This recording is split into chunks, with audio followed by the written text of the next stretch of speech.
एक महात्मा थे श्री वृंदावन में, श्री माधव दास जी महाराज, भगवान श्री कृष्ण से सख्य भाव। वे एक बार श्री जगन्नाथपुरी में जाकर रहे, घूमने जाते भिक्षा के लिए, ऐसे ही परमहंस वृत्ति में रहते थे। एक वृद्धा माता उन्हें कुछ नहीं देती थी, और वे नारायण हरि की आवाज लगाए तो गाली दे दे कि हट्टा कट्टा सवेरे से आ गया चल।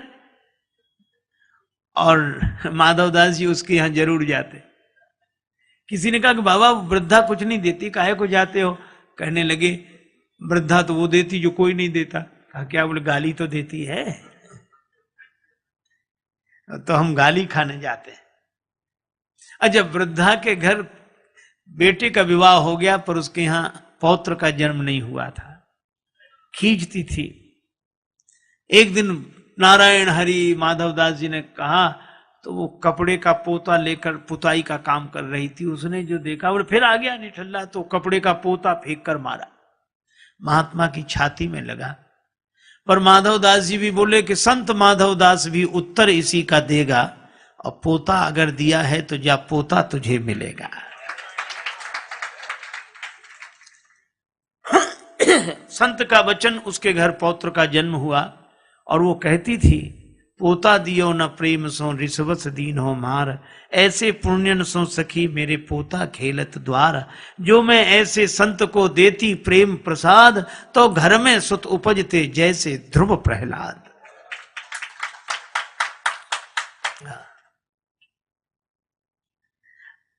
माधव दास जी ने क्या किया? कपड़े का पोता लेकर आए, उसको जल से धोया, कीचड़ मिट्टी से सना हुआ था, उसको पवित्र किया, साफ सुथरा किया, निर्मल बनाया, और निर्मल बनाकर धोकर उसे घृत में डाल दिया, बत्ती बनाई, दिया जलाया, मंदिर में प्रकाश हो गया। वह पोता भी कहता था धन्य है सतपुरुषों का संग, धन्य है सतपुरुषों का संग, बदल देता जीवन का रंग, बदल देता जीवन का रंग। धन्य है सतपुरुषों का संग, धन्य है सतपुरुषों का संग। पोता में रोता था पड़ा, जहां रक्त अरूपी, चौके में फेरा जाता, मरते थे लाखों जीव। आ गया था जीवन से तंग, धन्य है सत्पुरुषों का संग, धन्य है सत्पुरुषों का संग। और क्या किया? जल से धोकर साफ किया, फिर दीना घृत में डार। इसी तरह हरि मंदिर पहुंचा, देखा ठाकुर द्वार। बन गया पूजा का अर्धंग, बन गया पूजा का अर्धंग। धन्य है सतपुरुषों का संग, धन्य है सतपुरुषों का संग। और अब दिया जलाया, झूला करूं आरती, ऊपर गरुड़ करें गुणगाथ। देते हैं मेरे प्रकाश में दर्शन दीनानाथ। भक्त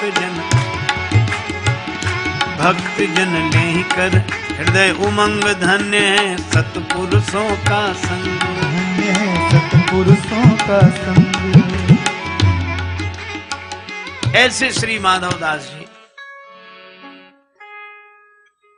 नित्य शाम को समुद्र किनारे घूमने जाते।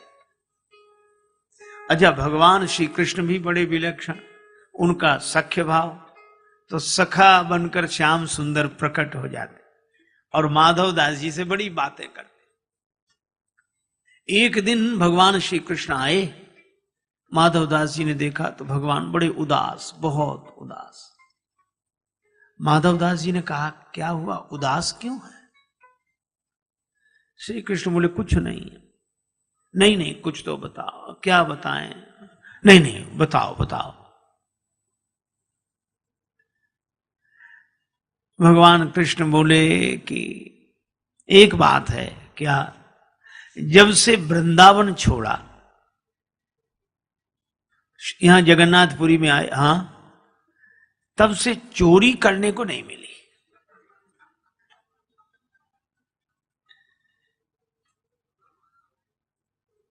माधवदास जी बोले, अरे बचपन की बातें छोड़ो, अब तो यहां। भगवान बोले, सो तो ठीक है, लेकिन जिसकी जो आदत पड़ी हो।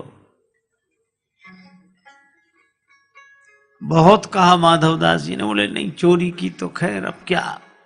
तो माधवदास जी बोले, इतनी आदत तो कर ही ले। बोले कर कैसे ले, कोई साथी नहीं मिलता। वृंदावन में तो तमाम सखा थे, यहां कोई सखा ही नहीं है, एक तुम ही हो। माधवदास जी बोले, महाराज हम, हाँ चलो। माधवदास जी बोले, कहां? बोले चोरी करने चलो। माधवदास जी बोले, महाराज जिंदगी भर भजन करते रहे, हमें कोई चोरी करनी आती है क्या जो चोरी करे? भगवान ने कहा कि तुम मन बनाओ, चोरी करना तो हम सिखा देंगे। तो अच्छा, हाँ, और चोरी में तो थोड़ी फुर्ती रखनी चाहिए, बस, और क्या। अब भगवान ने समझा, माधवदास मान गए कि चलो तुम्हारे साथ चोरी करेंगे, पर चलना कहां सो बताओ। भगवान ने कहा कि ये जगन्नाथपुरी का राजा के बगीचे में बड़े सुंदर कटहल के फल लगे हैं, और ये भेजते ही नहीं है। माधवदास जी बोले, तो चोरी करने की क्या जरूरत, राजा साहब तो हमारे शिष्य हैं, कल हम जाकर उनसे कहेंगे और आपके लिए कटहल ले आएंगे। भगवान बोले, नहीं ऐसे नहीं, मजा तो चुराने में ही आता है। अच्छा चलो, गए राजा के बाग में। अब माधवदास जी और भगवान कृष्ण।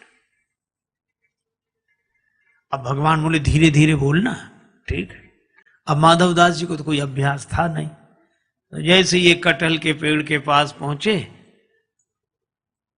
भगवान बोले, ऊपर चढ़ जाओ, तुम ऊपर से कटहल गिराना, नीचे हम ले लेंगे।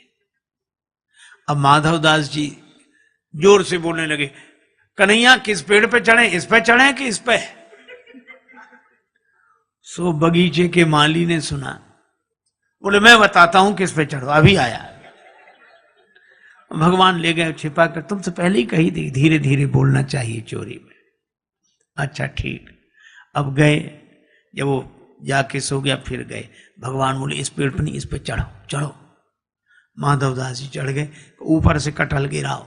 ऊपर तो चढ़ गए, अब ऊपर से बोले, भगवान ने कहा गिराओ गिराओ। अब ये बोले, ये वाला कटहल गिराएं कि ये वाला, बड़े जोर से बोले। और जो कहा ये कटहल गिराएं, तो माली डंडा लेकर दौड़ा कि मैं अभी बताता हूं, और वो डंडा लेकर दौड़ा। भगवान श्री कृष्ण तो बड़े कौतुकी, अंतर ध्यान हो गए। बेचारे माधवदास उतर रहे थे पेड़ पर से, कटहल गिरा दिया था। अब महात्माओं के तो कपड़े और रहन सहन, तो कहीं वृक्ष में उलझ जाए, कहीं सो जैसे उतरे पकड़ लिए गए। सो माली ने रात को ही उनको अंधेरे में 2 डंडे लगाए और हाथ बांध दिए, बंधे रहो, सवेरे राजा के पास ले चलूंगा। अब माधवदास इधर उधर देखें तो माली ने कहा, क्या देख रहे हो? बोले, कुछ नहीं। और मन में सोचेंगे, दूसरे कहां गए जो ले आए थे हमें, हमको फंसा दिया, खुद का पता नहीं है। रात भर बंधे रहे। सवेरे माली ने कहा, चलो राजा साहब के पास।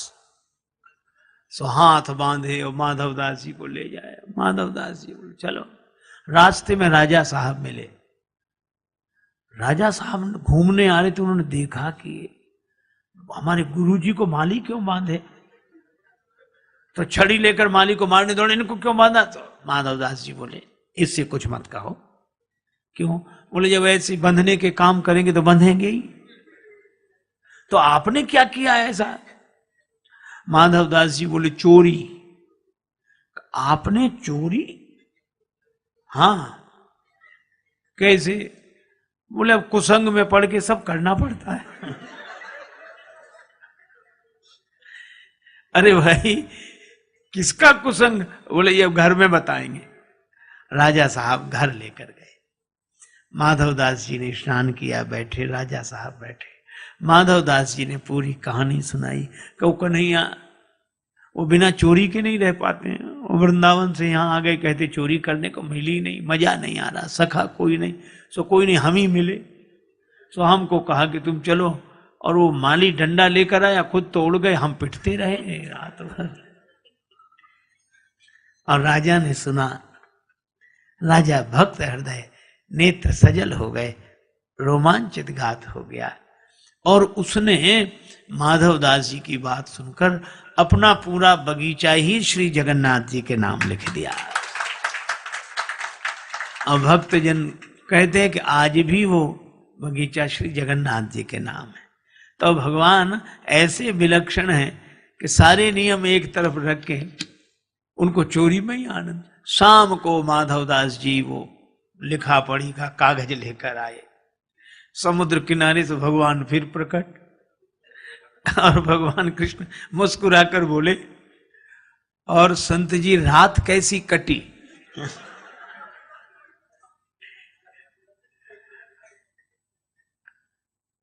हम तो तुमसे पहले ही कही थी कि फुर्ती रखनी चाहिए, तुम ऐसे उतर रहे थे पेड़ पर से जैसे कहीं कुछ हुआ ही ना हो, बड़े आराम आराम से।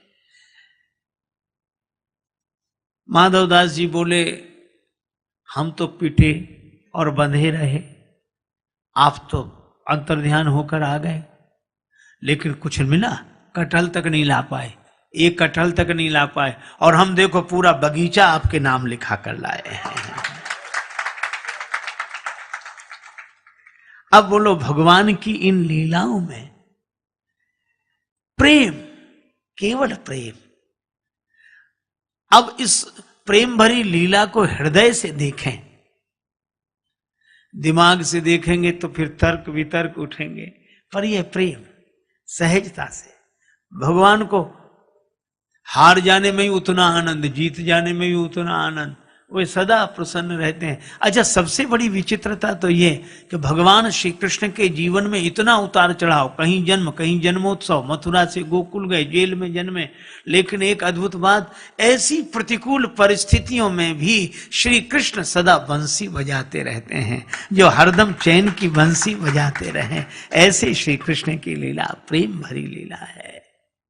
और इसीलिए भक्त लोग कहते हैं, ये जीवन है तेरे हवाले मुरलिया वाले, जीवन है तेरे हवाले मुरलिया वाले, अपने चरण का दास बना के, अपने चरण का दास बना के, वृंदावन में बसा ले मुरलिया वाले, वृंदावन में बसा ले मुरलिया वाले। मेरे अपने हुए न अपने, मेरे अपने हुए न अपने, अब तो तू ही अपना ले मुरलिया वाले, अब तो तू ही अपना ले मुरलिया वाले। हम कठपुतली तेरे हाथ की, हम कठपुतली तेरे हाथ की, जैसे भी चाहे नचा ले मुरलिया वाले, जैसे भी चाहे नचा ले मुरलिया वाले। हम तो तेरे अधर की मुरली, हम तो तेरे अधर की मुरली, जैसे भी चाहे बजा ले मुरलिया वाले, जैसे भी चाहे बजा ले मुरलिया वाले। जन राजेश की अरज यही है, जन राजेश की अरज यही है, कर गए कंठ लगा ले मुरलिया वाले, कर गए कंठ लगा ले मुरलिया वाले। जीवन है तेरे हवाले मुरलिया वाले। राम जी की लीला और कथा के कारण हम मर्यादित हों, अर्थात धर्म से धुलें और श्री कृष्ण की कथा सुनकर प्रेम के रंग में रंगे। यही जीवन की सार्थकता। बड़े प्रेम से श्री भगवान नाम संकीर्तन